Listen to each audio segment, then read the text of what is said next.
Yeah, so I don't think this is going to be quite as exciting as yesterday morning, because at the end of the day, we are talking about data, and data isn't always the most exciting topic. But yeah, if we're building a Ferrari and then there's no fuel, then we're not going to get very far, right? Or if we buy a Ferrari from our esteemed vendors, if we don't have the right fuel in place, they're going to run into the same issues that we do. So this isn't my favorite topic to talk about, but it's so fundamentally important, especially when we think about the topics we just touched on yesterday, which is around, data products at scale, combining business and HR data, exploring new types of data sets. So how do we kind of build for scale in terms of being able to put together data sets structurally and compliantly across our organizations, but also build so that we can have the flexibility for ad hoc data sets or experimentation or others. So hands up if you have a chief data officer in your company. You have to put them up high. I know we're tired, but work with me here. Okay, so only a handful. And hands up if you have a chief data officer in HR. Maybe you call it something different, but somebody that's head of data management. Okay, also just a handful. Okay, great, interesting. So then it is really important that we talk about data. So who takes care of data in your organizations if you don't have a head of data management or a CDO? Somebody shout at me. Silos. Our favorite, right, in data analytics when we're trying to combine for insights. Okay, we're onto something here. And who has a plan for their data related to what we're doing, people analytics? I call it a plan rather than a strategy, because we always debate about those words, right? That's a very lonely, is that because you're not sure if it's a plan? Bit of a plan? Okay. So there's like 4 or 5 people. So how are you guys doing people analytics if you don't have a plan for your data? Right? Now, I'm calling you out a little bit, but I have to admit that I have also been approaching it this way over the last few years. So I just kind of let it to organically happen. But that really affects our speed and scale, right? So we'll touch a bit more on that again. So please shout at me, because I think we're all coming to the end of the program. So ask me questions as we go, because I'd much prefer this to be interactive than me just telling you a boring data management story. So yesterday I mentioned that we have an enterprise-wide analytics strategy. And so the key kind of elements that I want to touch on today are scalability, time to market, and compliance. So when we're talking about enterprise-wide analytics strategy, that's because we want to speed up and accelerate. So we're moving to one kind of data analytics platform. We're moving to data lakes, which I think is more common amongst your organizations. But how do we do that safely, quickly? I had a really interesting conversation with one of our data engineers in the central team about onboarding onto our one platform. And he said, yeah, we're democratizing data. Everybody can see everything. And I said, oh, okay, we're going to put our HR data in there. And he's like, ooh, we didn't really think about that. That's my data. So we really have to take very conscious decisions as a company if we want to head in this direction. And I think that's also a little bit what we touched on yesterday. If we're going to start combining business and HR data, then we kind of have to have a plan to do that, whether it's for a one-off analysis or whether it's for a more structural kind of productization of models. So what I've noticed is that as we become more kind of mature in people analytics, we put a lot more pressure on our data models. So yesterday we discussed the fact that advanced analytics isn't the same as reporting, and I think a lot of our data plans have been orientated towards reporting, and that goes for my enterprise as well. So we've been working on data lakes. I call them data lakes, but don't tell anyone. I'm pretty sure it's a federated data warehouse, and we all just get a room in the house. But because we are gearing for BI more than advanced analytics, we have to make the data talk to each other. And we do that using an Esperanto, which is pretty much like a dictionary, which means we have to define a client, whichever part of the organization is the same, so we can connect the data sources. Now, the problem with that approach for advanced analytics is that it's really slow, and you have to have really, really strong data quality. And what we need for advanced analytics is different. We need the flexibility, but we also need the structural enablers. So like I said, we've been kind of growing organically, but because of a really large HR transformation that we're going through and this enterprise-wide data lakes, I have to make a data ingestion roadmap. So I have to decide what data sets do we need to kind of enable both reporting, but also advanced analytics going forward. So that's a pretty sticky question, right? Because we're not always sure what data sets we need. When I first got started in people analytics, an external expert, Luke Smyers, I don't know if you know him, but he's quite famous in Europe, he told me that there's 100 data elements that are always used in advanced analytics for HR. Now, nobody agrees with me anymore on that. But if I look back, pretty much those 100 odd data sets are used in every one of our analyses because they're the kind of demographic basics about our employees. And they go into every analysis, even if it is a more advanced modeling, because we're always modeling about employees. So that's easy, right? But what else do we need in terms of the future when it comes to data management? So that's where I come back to this picture. For advanced analytics, I look at this picture because we can expect, even if we're not there yet, we can expect that we're going to need data insights on the relationships between these aspects. So on the left-hand side, we have our kind of HR processes, etc. So that's our structural HR data. But as we know, that doesn't have all that much variance. It's quite static. In some cases, I think it gets a bit more exciting when we're looking at workplace design and the processes around that, because that's the communication data, etc. But we also want to understand our measures on the workforce. So that's a little bit what Al was saying about the kind of how do you measure on the OD basis and the outcomes. So that's when it gets to engagement, etc. Then we want to look at the key performance drivers. So how do we combine data on a structural basis here, but also make sure that we have the flexibility and the compliance? I think that's one of the really big questions for us as organizations. And advanced analytics data sets are just different, right? They're faster flows, much more variance, they're unstructured in the most part, and I think that just takes a different kind of plan going forward.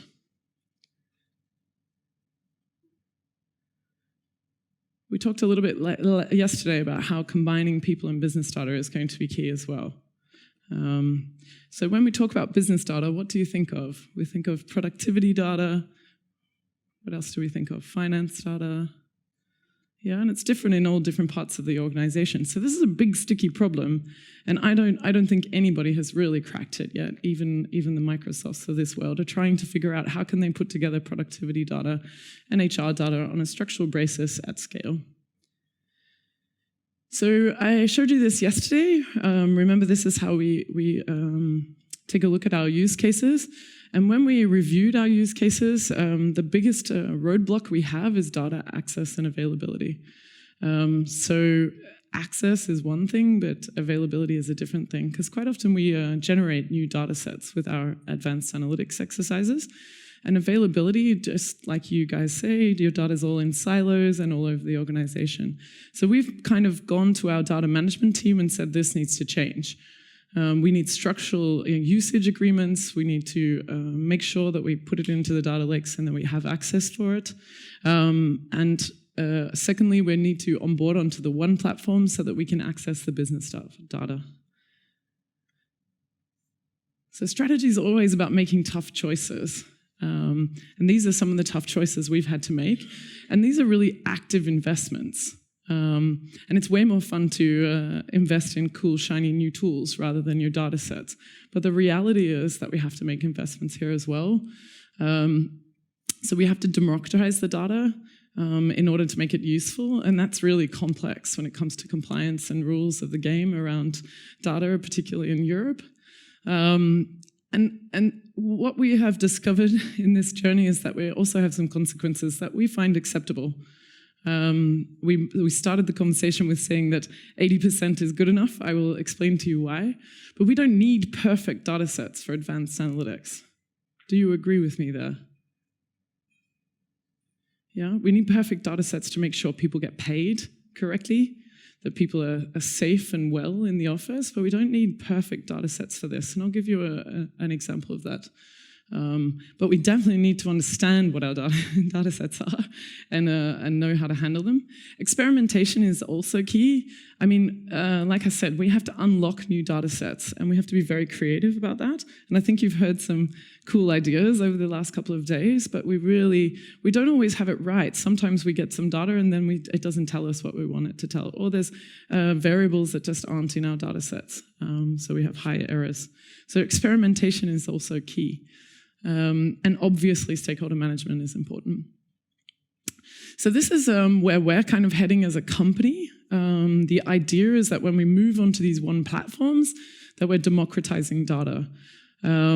So we believe that everybody should have access to the data, because you saw we want everyone to be data fluent in our organization. So everybody has access to the data. Well, that's a free-for-all, right? So of course there's rules for the game around that, and therefore privacy, et cetera, is going to be really important as part of the structural solutions. Analytics democratization, we believe that everybody should be able to generate insights. So that's also a big challenge for the data engineers, because that's where the decision-making happens. And then we believe that everybody should have access to the machine learning pipeline, so they can put their models into production easily and quickly, and manage that model lifecycle, put them down if they need to. And that we believe the reason for this is that creates a flywheel effect. So if we are doing more analytics and more access to analytics, that creates better data quality and insights, and that kind of creates this continuous evolution. And that's what we're looking for in terms of speed and scale. So I'm just going to give you an example of where we were a little bit creative using data sets, and why we think that 80% is good enough, and why you have to really seek new data to answer the problems. It's about skills and capabilities, which is just a coincidence considering the last speech. But this is how we've used the kind of open data set. And I think it's the story that I've just told you is all very nice, but it's way cooler to talk about examples, right? This is more interesting. So we have a really big regulatory challenge in our bank, and we really need to scale up in our capabilities in terms of know your customer and compliance, etc. And there is just not enough people in the market for us to meet those requirements. And when I did those interviews earlier that I just spoke about at the start of the year, the one thing that we were just really missing, our managers were really missing, was information about the skills and capabilities of the organization. So they were like, yeah, I need this skill. There can be a gentleman in the next building with that skill, and I just don't know. So putting those things together, we thought, how can we fill this gap in our data sets? We didn't have a use case. We didn't have any clue what we would do with this. We didn't have any products in mind. We just thought, yeah, okay, this is a data set that we need to plug in, and then the use cases will take care of themselves. So we used the ONET database, which is from the US Labor Government. And yeah, it's a US tool? Yeah, you're familiar with it, right? Okay. We also looked at some others. There's heaps, right? Google Toolbox, et cetera, but we just used this one because it was easy and it had most of the jobs that we needed. And we weren't really looking for jobs. The jobs was just the thing that you can match on. We were looking for the underlying knowledge, skills, and attributes. And it also has tasks in it. So I'm going to explore that now according to Al. So we don't have one job career framework across our organizations. We have 7,500 different jobs, I think, off the top of my head. So this is a huge analytical exercise, let alone an OD exercise. So we basically took the 9,000 jobs, combination of manual and kind of analytical methods to match them, and we put them against 350 kind of standardized job profiles. So we have a job career framework in the Netherlands, so that's quite neat, and it covers the majority of our jobs, so we thought it's best to match to that. We did this in 4 days. So my team basically closed the doors, got pizza and beer, and worked on this round the clock because we thought it was so important, and it was quite urgent for our board in terms of identifying capacity. So we matched 35,000 employees. We couldn't match the Polish employees because their job titles were in Polish. So the other languages we covered in that time period, but we couldn't fix the Polish one. And a whole bunch of our German employees had a generic job title called employee, which wasn't very helpful. So we managed to match most of them. And then we thought, okay, what are we going to do with this? So we kind of clustered the jobs based on the knowledge, skills, and abilities. Because what we were thinking was, if there's not enough people in the market, maybe we can redeploy people. If we want to redeploy people, we should identify those with similar knowledge, skills, and attributes, so they're easier to reskill than these people that have these completely different jobs. Now, there's a whole bunch of assumptions going on there. The assumption is that if you're a pilot, you have the knowledge, skills, and attributes to fly a plane. Now, we all know about development in the job and all those things. So this is what I mean. It's not a precise science, but it gives us at least a direction. So we had 3 jobs that we really needed related to compliance. We need thousands of people. So we looked at what other jobs are similar to that and can we reskill them. Now, we only matched around 70% of our organization. But at the same time, it was enough for us to identify 4,500 people that had similar knowledge, skills, and attributes. We removed those that already work in risk. We removed senior management. We removed some other types of jobs that couldn't be redeployed. And then the board took a decision that we're going to do a pilot to retrain groups of people into these jobs. Now, there's all kinds of challenges on this data, right? Because it's only around 70% directional. But we've had really good insights out of it. So now we're thinking, how can we productize this? So this was just a one-off research to see if it works. But as we discussed yesterday, we need to put it into products. So we're thinking about, can we push jobs to specific people, like an internal job market? I've also seen a study where they identified the jobs most likely to be automated in the next 5 years, so can we also add that into the mix? But we really want this to be something that's really useful for the organization. We're discussing, together with one of the other really big banks, can we define a model that links this to our learning, all our trainings, etc., so that we also see how capabilities roll over time. Can we make a recommendation engine? So see how much creativity was kind of unlocked by just plugging in a new data set that's actually not 100% correct. So I think that's what we were kind of trying to challenge ourselves on. And the organization challenged me at every single step of the way of this. But we just thought, we're kind of onto something and we're just going to go with it. So that's what I would encourage you all to do. Be creative. And plan for flexibility, but also make sure that you're planning for kind of structural data sets integrations. So, yeah, this is basically a summary of everything I've said. I'd rather have some dialogues around this. Okay. God, I'm so tempted to ask questions. I'm going to have some discipline. All right, here we go. This has been really interesting. I find it interesting that in other talks there's been a lot of discussion around, don't use a shiny new analysis tool unless you really have the business problem that you're trying to solve. And I kind of love that this was not tackling a business problem, it was just kind of that gut feeling that this is an important data set. Do you have any tips on really kind of identifying those core data sets that we should be investing in regardless of the business problem? Yeah, so I think about this a lot because, like I said, I was guilty of it growing organically, but it just takes me so long to get a project off the ground. I had 6 to 12 months to get to prepare the project. That's just too long. The business problem has moved on by then. So that's why I suddenly realized that I need a more structural approach to this. So we just started with that diagram that I showed you. So which people processes are we investing in? Because you're not investing in all of them, or which ones do you really want to excel in? That's in your people strategy probably. And then we looked at, what are the business drivers So, for example, we did a project in the call centers where we were combining performance and HR data to see what are top performers, route the calls, et cetera, et cetera. So you can pretty much bet on the fact that we will be looking at agile teams and performance outcomes.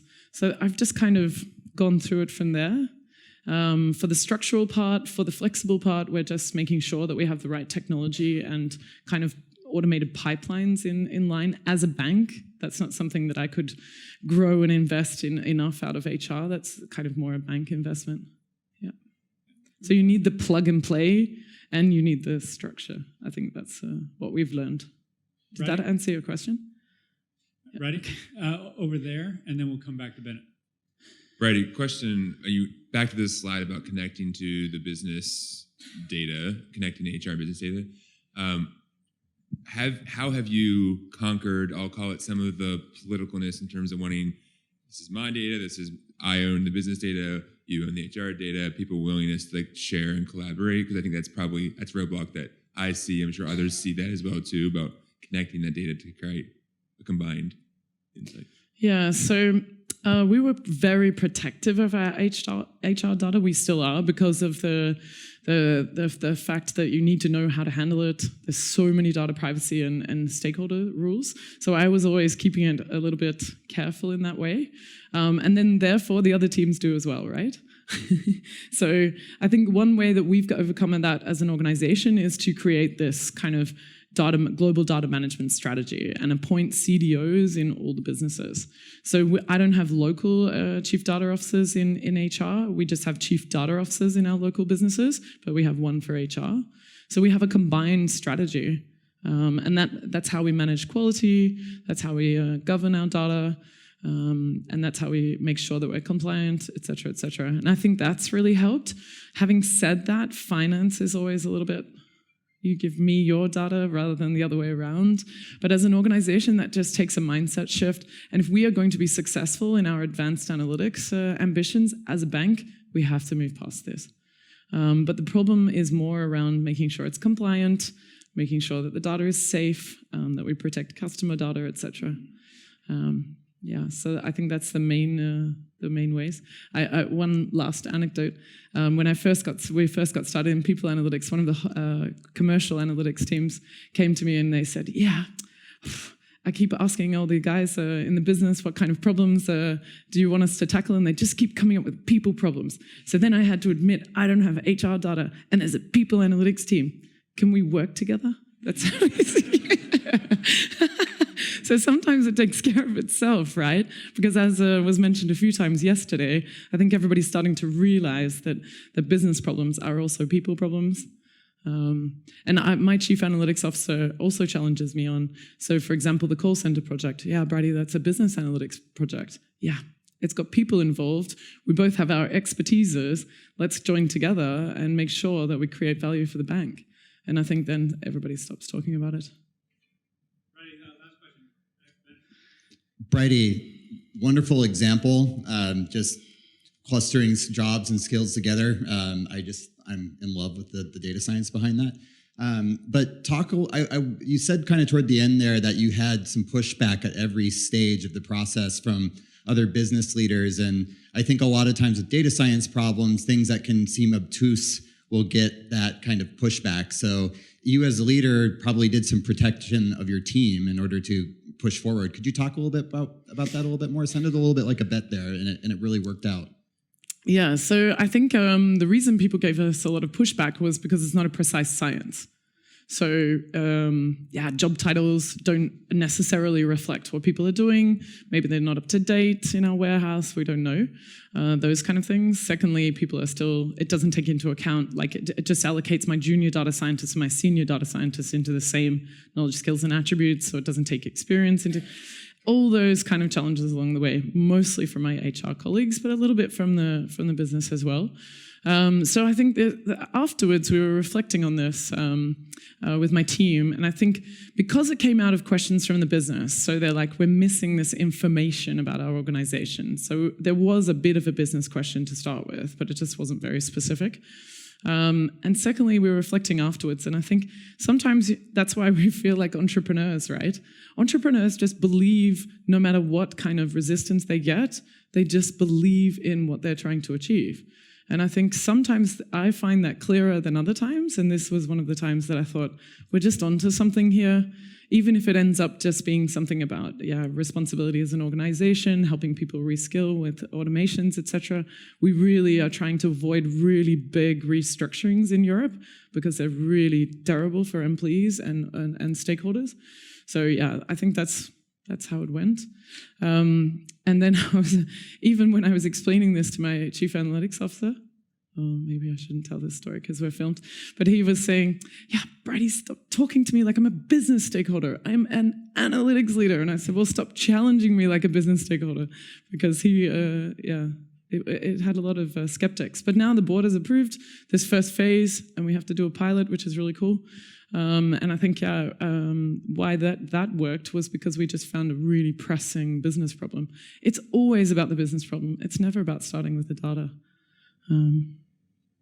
Well, Brydie came over from Amsterdam to share her insights and ideas via Australia, or actually I should say that, from Australia via Amsterdam to share her experiences and ideas. So appreciate you for making the effort to come and share. So if you would, help me give her a round of hands. My pleasure.